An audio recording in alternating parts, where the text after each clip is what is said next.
Hola, mi nombre es Nicole Ugarte Jiménez, soy estudiante de la Universidad Estatal a Distancia. Actualmente curso la carrera de Ciencias Criminológicas y el presente trabajo pertenece a la materia de Principios de Derechos Humanos Internacional. A continuación les voy a hablar acerca de mi análisis y mi perspectiva acerca del caso Artavia Murillo y otros en contra del Estado, versus el Estado de Costa Rica.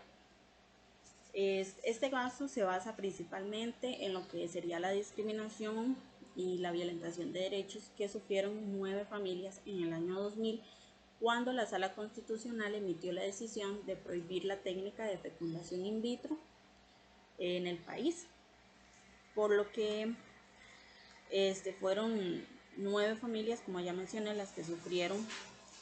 ya que por problemas de salud y otros factores que involucran accidentes o cuestiones de genética, no podían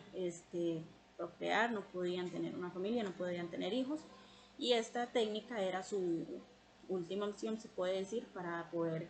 cumplir este sueño. La decisión que prohibió esta técnica la emitió la Sala Constitucional basándose en el principio de la protección a la vida, argumentando que al fertilizar múltiples óvulos y para luego descartar algunos,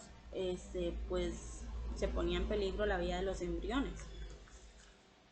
En este caso se violentaron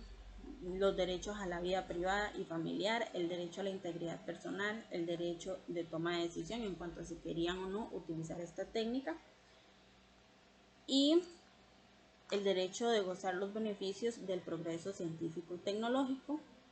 Principalmente también se violentó el derecho en contra de la discriminación. ¿Por qué en contra de la discriminación? Porque al estas familias tener una discapacidad,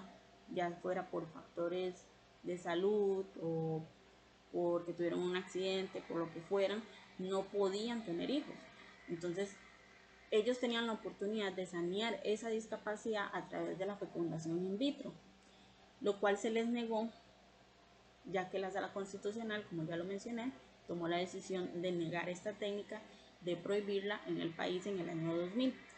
por lo que estas personas no tenían ya esa oportunidad de tener una familia, de poder tener un hijo que fuera biológico entre ellos. Por otro lado, debido a que fue la Sala Constitucional que emitió dicha prohibición, las víctimas acudieron de primera instancia, claramente tuvieron que haber interpuesto un recurso de amparo. Pues me imagino que el recurso de amparo no fue resuelto con una decisión positiva o justa para lo que respecta a las víctimas, por lo que tomaron la decisión de ir juntos a la Comisión Internacional de Derechos Humanos,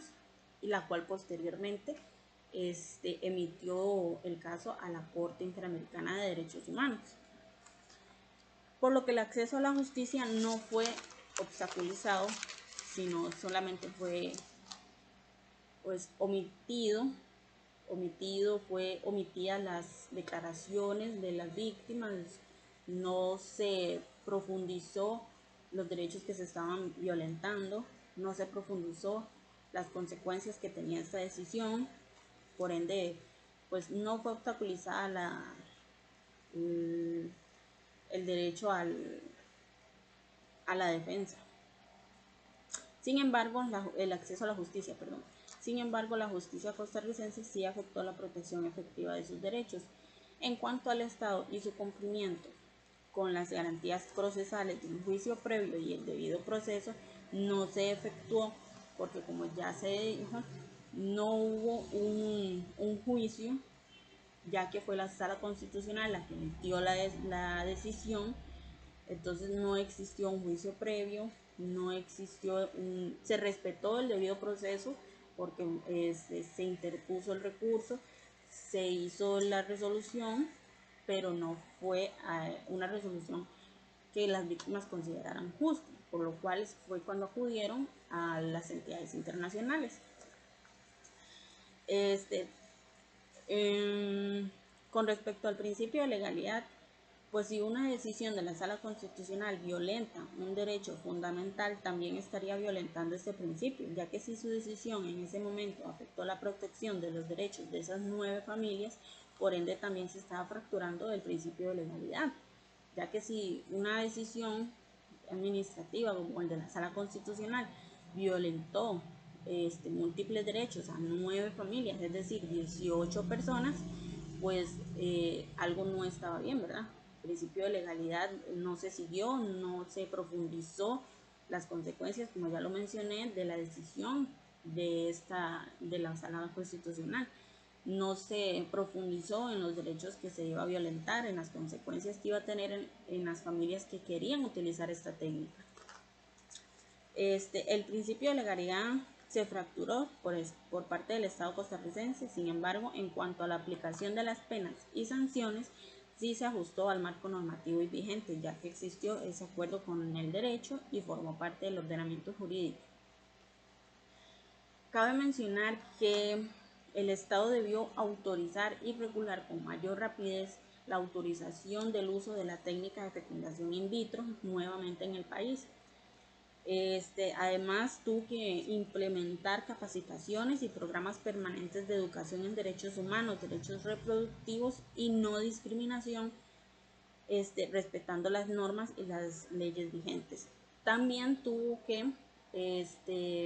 brindar atención psicológica inmediatamente a todas las víctimas, posterior a la resolución de la Corte Interamericana de los Derechos Humanos. Esta fue una de las sanciones que ellos les impuso. En este caso es evidente que el Estado actuó con múltiples omisiones en cuanto a la jurisdicción estatal y territorialidad en sus obligaciones para proteger los derechos humanos, ya que al contrario se tomó una decisión que vulneró muchos de estos derechos. Por otra parte, el caso se archivó en 2019 cuando pues, la Corte Interamericana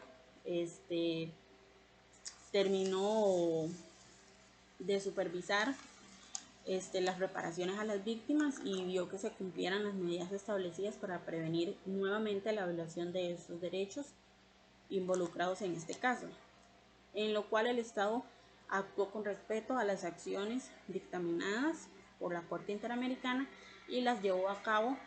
dando un resultado justo y satisfactorio para las víctimas involucradas. Para concluir, personalmente tengo la opinión y la percepción de una limitada visión de las entidades judiciales en lo que respecta o involucra los derechos humanos. Los parámetros jurídicos como el Código Penal, el Código Procesal Penal, la actuación del Ministerio Público, ya muchas veces han fallado. El sistema administrativo en general impulsa el respeto por los derechos fundamentales, por los derechos humanos fundamentales, pero no persiste la misma actuación cuando se trata de un caso que se salga de lo básico o de lo lineal, los principios fundamentales que nos enseñan desde pequeño, lo que significa a fondo la discriminación. No existe como una educación de eso dentro del sistema judicial que tenemos, y no solamente el sistema judicial, sino el sistema gubernamental en general. Han existido otros casos como el caso de Luis Fernando Guevara Díaz versus el Estado de Costa Rica, el cual también se basa en un acto discriminatorio hacia su discapacidad intelectual, por lo que el Estado costarricense, en lo que a mí respecta, necesita instruirse y educarse mucho más en los alcances que tienen los derechos humanos, no solamente el sistema judicial, sino, como ya lo dije, generalmente todo el sistema. También deben analizar el marco normativo vigente a fondo antes de tomar una decisión como la que emitió la Sala Constitucional en el año 2000 al fracturar y violentar los múltiples derechos en los que se basó ese caso. Eso sería todo de mi parte. Muchas gracias.